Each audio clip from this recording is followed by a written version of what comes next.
Hello everyone, welcome to another riveting episode of The Thinker's Corner. Yeah, I'm your host Neeraj, and it's truly an honor to introduce our distinguished guest today, the exceptionally talented Indian filmmaker Pushpendra Singh. Mr. Singh's illustrious journey in the world of cinema began with his education at the prestigious Film and Television Institute of India in Pune, where he not only honed his filmmaking skills but also later contributed as a teacher. Pushpender Singh's directorial debut feature Lajwanti, The Honor Keeper, made its debut at the well-known Berlin Film Festival in 2014, setting the stage for his remarkable career. His second feature, Ashwatthama, had its world premiere at the renowned Busan International Film Festival, further cementing his reputation as a filmmaker of note.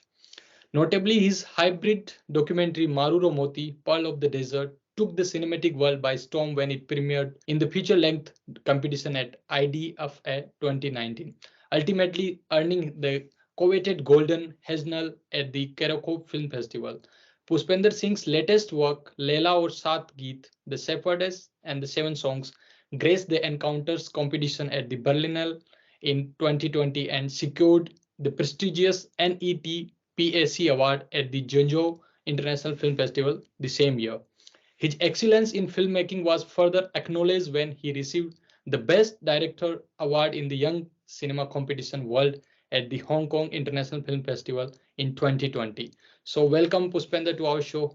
How are you? Hi. Thank you, Neeraj, for inviting me here. So, let's begin this episode with very fundamental question about like what is your background, like where you kind of born and brought up, and could you share more detail about your background and the journey, how this journey has started? Yeah, I was born in a village actually in the Chambal region in district Agra. And then I was sent to a boarding school in Mount Abu. So I studied there. And it's there actually, I encountered films. On every Saturday we were shown films. And from there, then I went to Pilani to study there. And the same tradition continued there. On every Saturday we were shown a film there also. So yeah, I was fascinated by films from my childhood.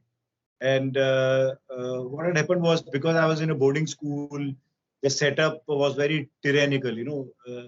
So cinema became an escape, films became an escape. And I remember after every Saturday, the next Sunday, with kids, we would play games around the film which we had seen. So that stayed with me. And then, so after I post-graduated, I decided that I have to pursue my passion. Mm-hmm. And that's when I, joined Barry John and then his theater group. And from there, I encountered world cinema, and then I was hooked to world cinema. And then so I joined FTI, and then it's the whole journey changed for me. Like, if I may ask, like, what was the kind of a turning point in your filmmaking that actually attracted you, that this art form is something unique and I need to kind of pursue it as a career? So what was that point basically? Who influenced you basically, if my I'll give the credit to Barry John itself, because he exposed us to films also, and then of course the Delhi city itself, because there was this Ocean Film Festival which used to happen, and so we used to go to the film festival and watch films, and there I was exposed to different kinds of films, slower films also. So that just changed my perception of viewing films, and it's there. After watching those films, I would come back, and the films would stay with me, and then I decided that yes, I want to be there. I want to be part of such kind of films. And then of course FTI is like a big influence. That just totally changed the whole idea of what cinema is, and the exposure to different kinds of films from all over the world.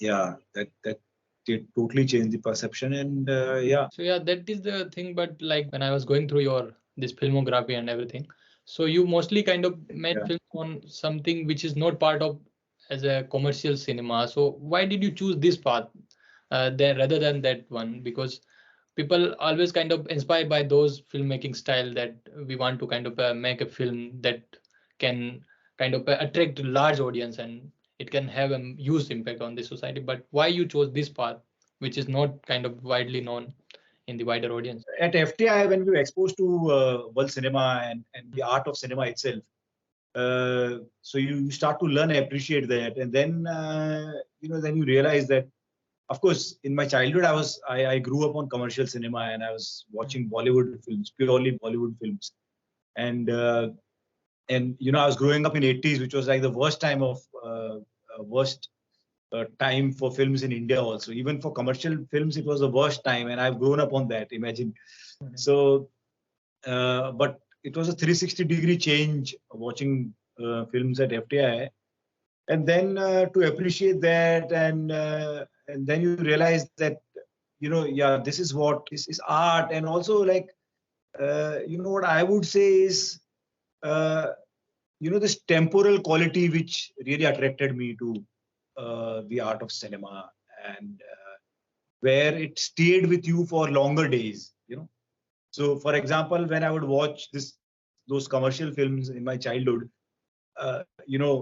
from one Saturday to another Saturday, the whole idea would change, and then you forget. And then it's just this new film, and then it stays with you, and then you forget. But with those kinds of films at FTI, they really stayed with me for a longer time, and the quality of those films lingered on, and it made you think, and the kind of imagery, as if it floated inside your imagination for a longer time, and that sense of time also, like it stayed with you. So in a sense, it was like a musical quality, a poetic quality, which really attracted me. And then you realize that not many people, especially the masses, the larger audiences, cannot appreciate that because they've not grown up on that. They've not been taught to appreciate that. So then you realize that, yeah, if that's the choice you have to make because you like that, so then you have to make that. So it's not that I did not go to Bombay. After graduation, I also went to Bombay and I tried my hands. So if you look at my history, I started as an actor, and I trained in acting at FTII. But also because you have this common course, so you learn all the aspects of filmmaking in the beginning. So when I went to Bombay, I would audition, and then I wasn't happy with auditioning those kinds of works, those kinds of what they wanted. So then I thought maybe I should start things on my own. So I initially I started with a video performance piece where I recorded a video and then I would do live performance interacting with the video. So there was a character in the video, so which was also performed by me, and so that's where I was hooked to trying new ways of telling a story. And so that traveled quite a bit, and after that it was a very short piece, like a 20-minute piece. So then I decided that this is what I'm liking, I should do this. So that's when I ventured into making films. So yeah, it's not like that you have kind of suddenly kind of went into this art of filmmaking, but you have already discovered so many things, and then finally you realize that this is the something that I want to really pursue. So like I was kind of thinking about like what are the ways that we can kind of adopt in as you were saying that I know that this kind of filmmaking which not mainly for the masses basically. So how you think that we should have some kind of mechanism to kind of reach to those audience who are not kind of taught in certain ways that how to see this kind of art film as well? Yeah, I think it's not an easy question to answer because to educate audiences, you need a lot of resources. Yeah, and especially in a country like India where you see the literacy ratio also is not so good. Yeah, it's slowly improving, but when the literacy ratio is is not so great.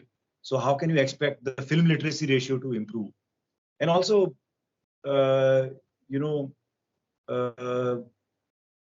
especially with this kind of world cinema, one of the major problems is subtitles. Yeah, because if you look at subtitles, they're English subtitles which we can understand, and which we can decipher and which we can watch.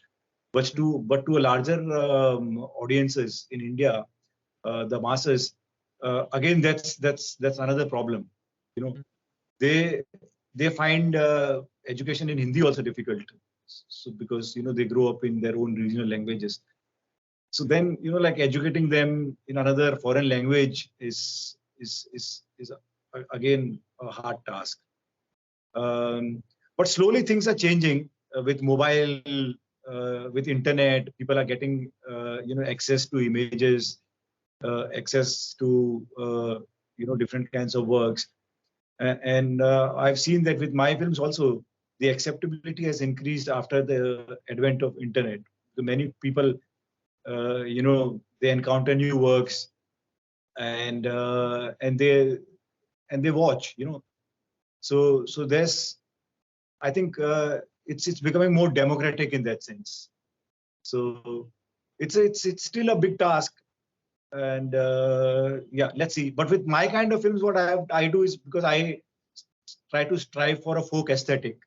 So, and I've worked with people, and then I've gone back and I've shown those films, and I've seen that people, with whom I've worked, or in the area where I worked, people do appreciate those kinds of films because they can relate to and they can understand.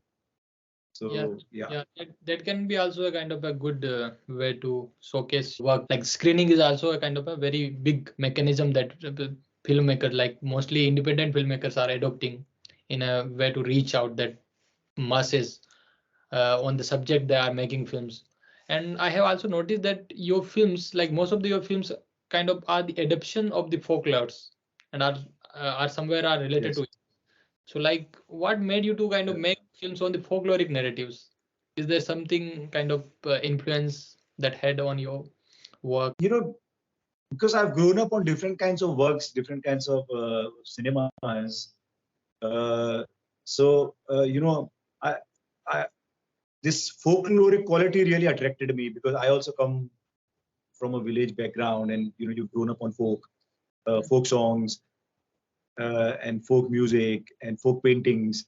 So it was a very conscious choice when I made my first film, because I've grown up in Rajasthan. I've studied up in Rajasthan, so I was immediately drawn to Vijay Dandeta and his stories. And so when I decided, as a choice, I thought if I'm going to make a film based on a folk tale, I should also go with a folk aesthetic. And that's when I went back again to Rajasthani miniature painting, started watching them, listening a lot of Rajasthani folk music, and and that's where I combined that, and then I made my first film, and it really intrigued me, and I really felt that this is one path which I can take on. And of course, there's one filmmaker called Amit Datta, whom I've assisted and have a lot of respect. So he's also dealing with the folk aesthetic. He stays in Himachal, and he's working around the folk there, exploring there. So we also interact a lot, and then so he was also encouraging me to follow that path. So yeah. So like Amit Datta has kind of influenced your filmmaking style as well. And I also kind of, you were saying that I wouldn't say influence. Yeah, I wouldn't say influence. I would say that he's encouraged me, motivated me. Yeah, because he also feels that that's one area which is unexplored. Yeah. So yeah, one can actually say more actually. Using the folk aesthetic. Yeah. So yeah, basically he saw another path that you were not really into it, but as you have already grown into that kind of environment where this folkloric tradition is so much into the people's lives in Rajasthan. So, but he was also kind of making films on the folkloric tradition in Himachal, and then how he kind of narrated to you about certain things that you can explore in your film style as well. But as you are saying that the cinema kind of gives you a kind of a path for escape from your daily miseries and kind of problems. But I kind of relate it to the folklore. Basically, folklore also gives you some kind of a this kind of a escape ways, basically, which you can't really have in your real life, and that's how you can also adopt certain folklores into your films, which you really want to show how society should be. So what do you think about it, like the folklore and the reality? I don't know whether one can escape misery, while watching a film, because I don't think that the function of a film is to do that. One achieves that actually, but I don't know whether the function of the cinema is to do that. So I would say that it has a larger function of course, as an artist, one is also dealing with the whole medium of the art form itself, and how do you explore that art form? What new can you do, in the art form? And of course, the purpose of art actually is also to expose people to new kinds of works so that they can also engage, and it can also stimulate their imagination. Yeah. So it's not only about misery, and escapism. It's also like stimulating their imagination also.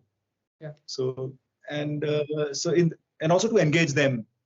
So in that sense, folklore also does that. It engages them. Sometimes it also has messages. So it also does that. And also for me, folklore has this quality of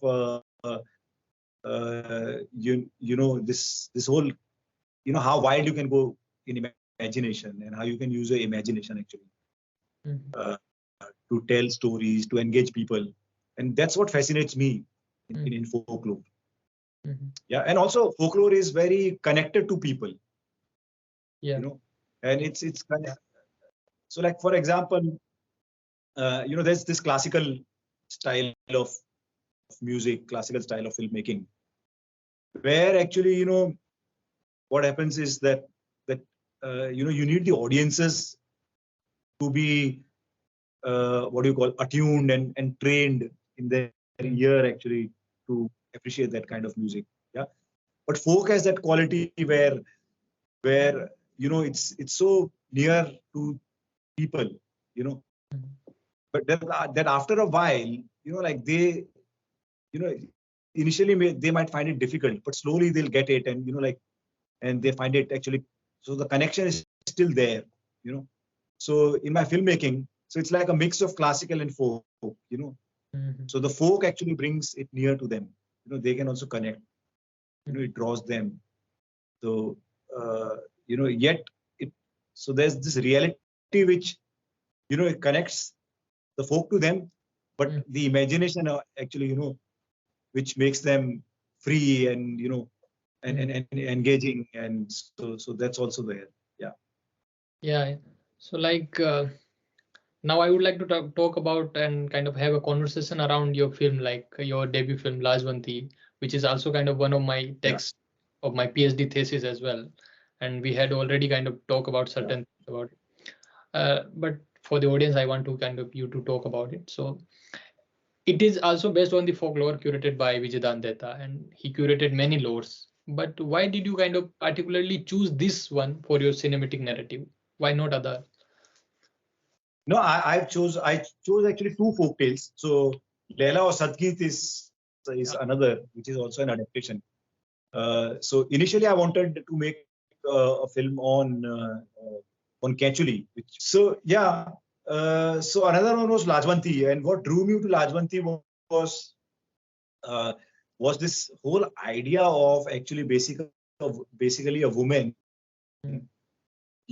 who is so conditioned by her upbringing, by the patriarchal values, and then how slowly she discovers, that that the freedom doesn't lie in what patriarchy has taught her, and then she charts a new path.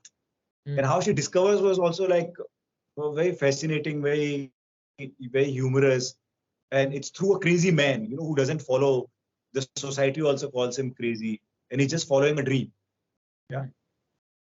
And what I realized was, when I started going into films, in my village, in my family, and other friends were, like, they were making fun of me, and they found me crazy. That what was I doing, And then I thought maybe I'm just pursuing my dream, So, and that really drew me, because like society wants you also to behave in a certain way.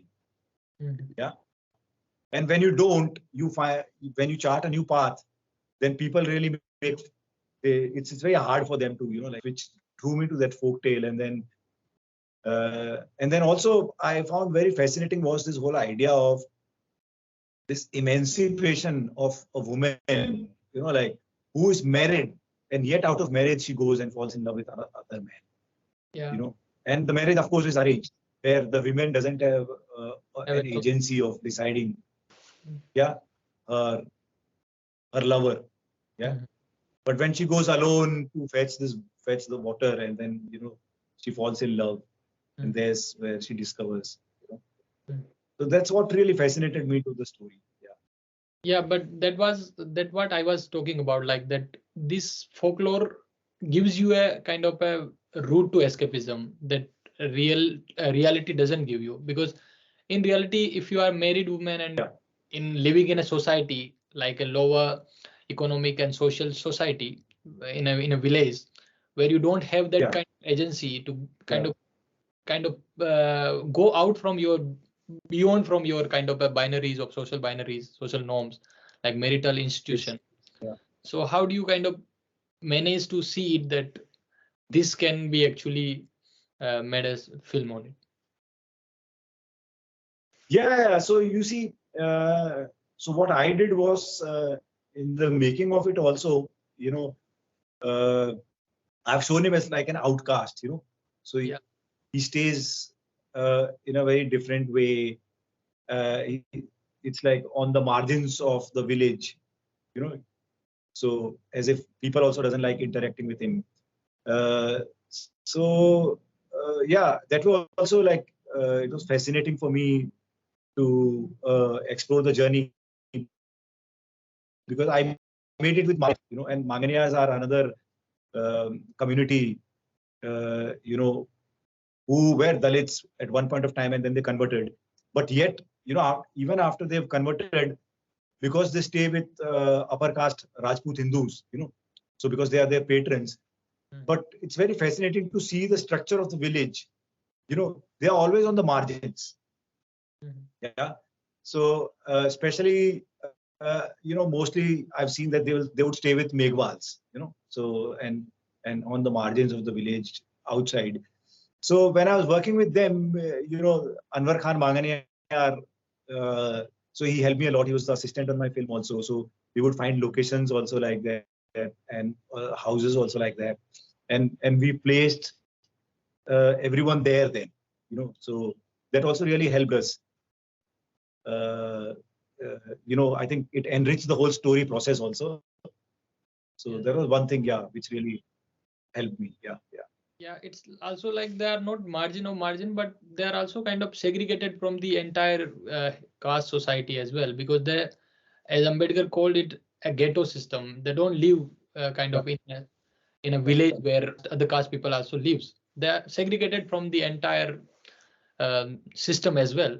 So that's how, and it also allows them to kind of really see their agency as an independent, because the women, the Lajwanti, in that space, she can be only a Dalit woman. Otherwise, her sectionality also comes in a play when if she is living with other caste women as well. I left that open actually to the audience. To find the deeper meanings. Actually, there are many things that I am kind of trying to decode from your film, because it's part of my thesis as well. So I'm writing, but I will not talk about it. But yeah, there are many things that people can interpret according to their vision and their Yep. gaze of seeing those images. But like, do you see that because you have adapted these folklores into your films, do you see that does it gives you a kind of a chance to explore in new way, or you just kind of adopt? It allows you to kind of choose new ways to making it into a kind of different venture. Of course. Like you see my latest film, Leela or Sadgi. Again, it's an adaptation of Kechuli. Mhm. So, and I've set it in Kashmir because I thought, because it was set in a feudal setup in Rajasthan. Yeah. And I thought that setup has already been explored in stories. So, and people are aware about it. And then I thought, like all these modern feudal setups, no one talks about. And in Kashmir, I found that, especially security agencies, Oh yeah. people in power, actually, they are the new feudal lords. Yes. And then I've set it up in Bakarwal community, the shepherds, like who migrate, and then how they are exploited in different ways. And again, the protagonist is a woman, and how women is further marginalized within her own family, within that marginalized society itself. So, and then it's folk actually which gives you that agency, that freedom uh, to subvert a lot of things. I couldn't have done if I had set it up in a realistic space in that sense. And it allowed me to include a lot of layers and a lot of elements from the state itself. If you look at Lajwanti itself, so the last song of the film, it's again another folktale. Yeah, it's another folktale which I've used because if it was on a realistic setup, I couldn't have done that. Yeah. But folk allows you that quality of using multiple narratives also at the same time. Yeah. So yeah, one can achieve that. Yeah. Yeah, and also like you mostly kind of work with, like in Lajwanti, at least I can say that you have worked with known actors. So like, was it challenging for you as a filmmaker? And also you played a role in it as a doveman. Yeah. So how was it, like the process? Yeah. It's challenging because of course the budget doesn't allow me, and then also the style which I'm approaching, it's very difficult to work with trained actors to achieve that. With professional actors, actually, I have Sangamitra Hiteshi, who's a professional actress. If you look at the casting of Lajwanti, all because I'm working in low budget aesthetics and in a very different form. Working with actors can be difficult, and because my stories are set in regions and where I'm using storytelling traditions from the area. I'm trying to explore culture of that area. So it's very easy to work with non-professionals who are from the area itself, because they bring that lived-in experience, the cultural quality which they bring, I feel, enhances storytelling itself. And also, it's very fascinating with working even within that setup. For example, in Lajwanti, all the non-professional people, all the women who have cast, no one is from the upper caste. Yeah. Yeah, because what happens is they don't allow women actually that agency. Second, if they would allow, they would want them to put parda. Yeah, whereas I wanted them with their open faces. So what we did was, with Anwar's help, we cast folk artists who are from the Dalit communities. Yeah, who come to Jaisalmer actually to perform. So there were Kalvelia women, there was two Teratali women, and then there was one Jogi women. So they were all cast, and that's also one form of way of using people. And also, what I've realized is that also really that kind of filmmaking also it becomes participatory, and also it also gives them some economic freedom. Yeah. when you use them, you allow them to participate in storytelling. Yeah, yeah. It actually also helps in your filmmaking as well, that when you kind of diversify your process, the Yes. entire crew, and so it also kind Yeah. of gives that kind of authenticity to your film as well. If you are making Yes. kind of really a film on those subject. So Yeah. like I want to ask, like, how do you kind of actually deal with these different subjects in your filmmaking? Like, what is the process to kind of choose the themes of your film? Like, do you really sit and think about consciously, or it? Of course, yes, very consciously. Like one has to think a lot. And what I do is I don't hurry in telling my story. If I get an idea or if I'm attracted to a tale, so I let it process. I let it process for a very, very long time, and then let it throw different themes, different ideas to me. And then also what I do is what's more fascinating for me is I try to travel and find different locations where I can set the story. Yeah. So, for example, with Lajwanti, I traveled almost the whole of Rajasthan just to discover a well. And my first instinct was that I'll find it in Jaisalmer. So then I thought, okay, I'll go Jaisalmer the last. Let me also explore different stories. And when I was traveling, in fact, I thought maybe I should make a documentary on this, finding a well. Yeah. Because I had like great encounters meeting different people in villages where I found that wells were dying. Yeah, boring has come. So all this from Shekhavati to traveling to Bikaner and to Pali to all those regions, and then beginning with Dholpur, which is next to my village. So so then as you travel, you interact with people and you meet people. Certain new themes arise, new ideas come up, and then I include them also. So what I do is I write the first draft of the script, and that's it. Usually I would just make a few changes and then I just let it be. And then I go to different spaces, I finalize a space, and then I just let it be. And then I interact with people there, and then explore, and then just include it in my filmmaking. Yeah, and also like the kind of filmmaking are into you, basically the independent films and so on. So like we often see that these filmmaker often kind of find it very difficult to make films because they don't have budget and everything. They are kind of particularly make films on the crowdfunding and so on. So how do you find it? Like, it's a big challenge in filmmaking. Yeah, it's very difficult. I remember Vijay Dandesa told me this thing when I met him and I stayed at his place. So he said that the real revolution in filmmaking hasn't happened because it's not affordable. Yeah, it's still industrial.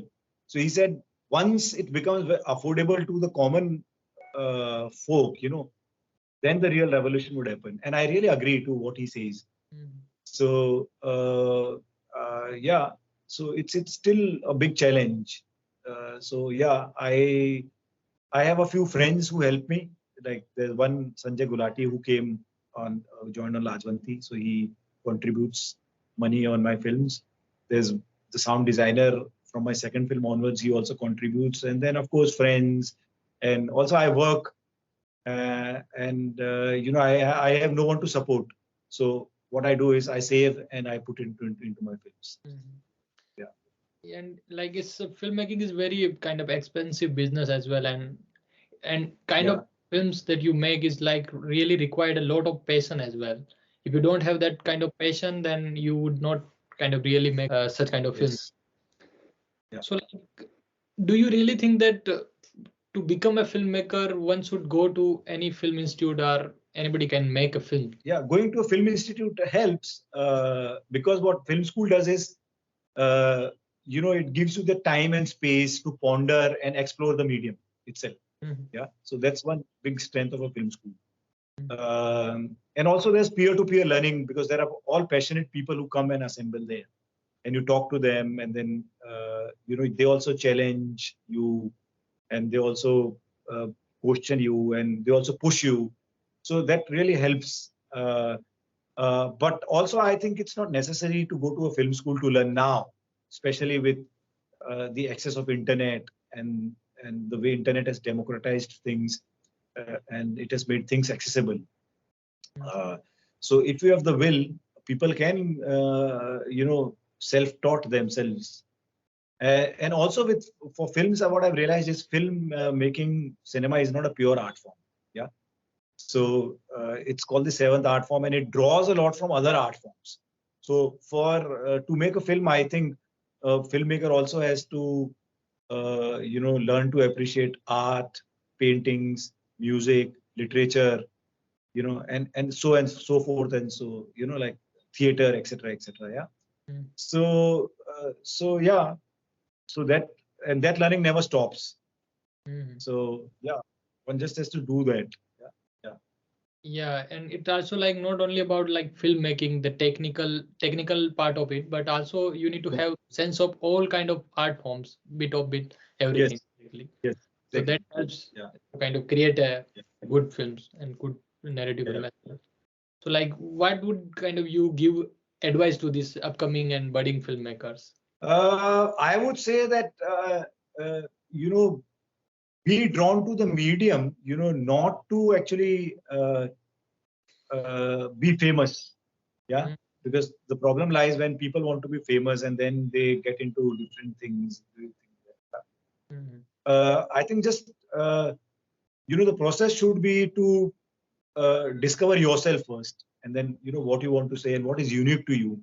Because what has happened now is with mobile, and the thing is there's this big bombardment of images happening. yeah. Yeah. So you can see this different kinds of videos being made and instant videos being made. So how so what do you do then? So then your image then should stand out.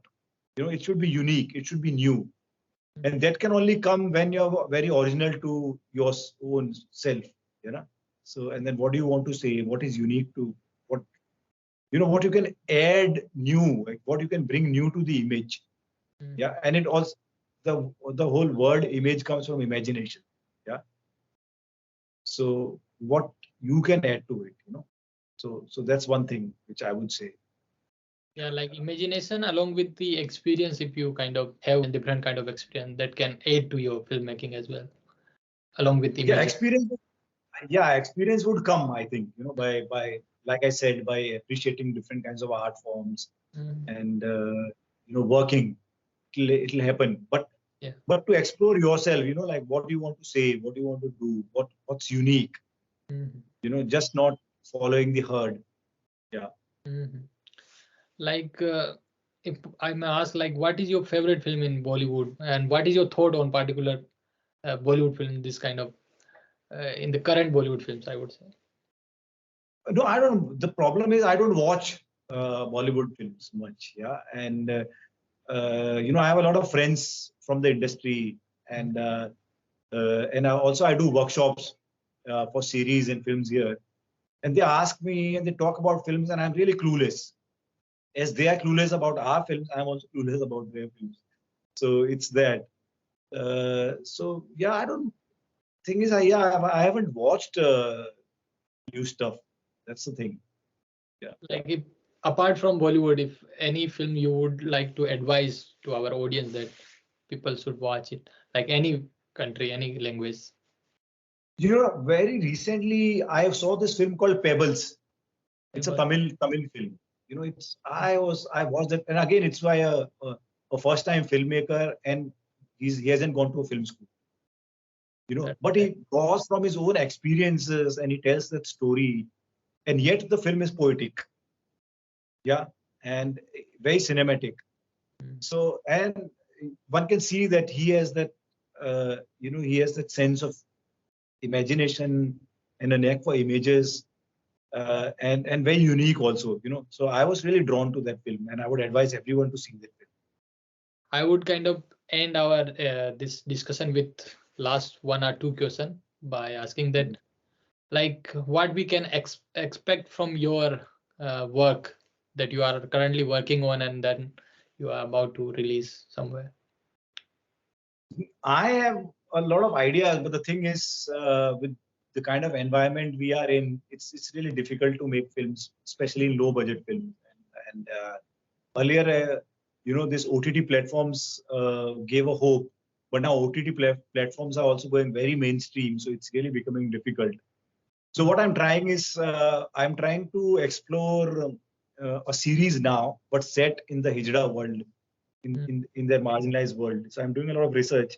I want to do a feature film also, uh, and then also I want to do a Kashmir trilogy where like I've done Leela Sadki's and I want to do two more stories. But I don't find the environment really safe to make films now, especially independent films, because in independent films we don't have any security. Yeah. So it's very difficult. So I've traveled there and I've realized that it's unsafe now. So I'm just waiting and I'm hoping things to change, and then yeah. Yeah. On this note, we would like to kind of end our talk here. If you want to add something, otherwise we will just close it. No, thank you, Neeraj, and thank you for the kind of work you are doing, and also writing and exposing our work to a lot of people, and finding new meanings to our work. Yeah, thank you. Thanks to you for kind of taking down time from your busy schedule and kind of agreeing to come on our show. So thank you again. And thanks to everyone for watching our conversation. Yeah, I hope that you like our conversation as much as we like while talking. So thank you, and we'll see you in other episode. Bye.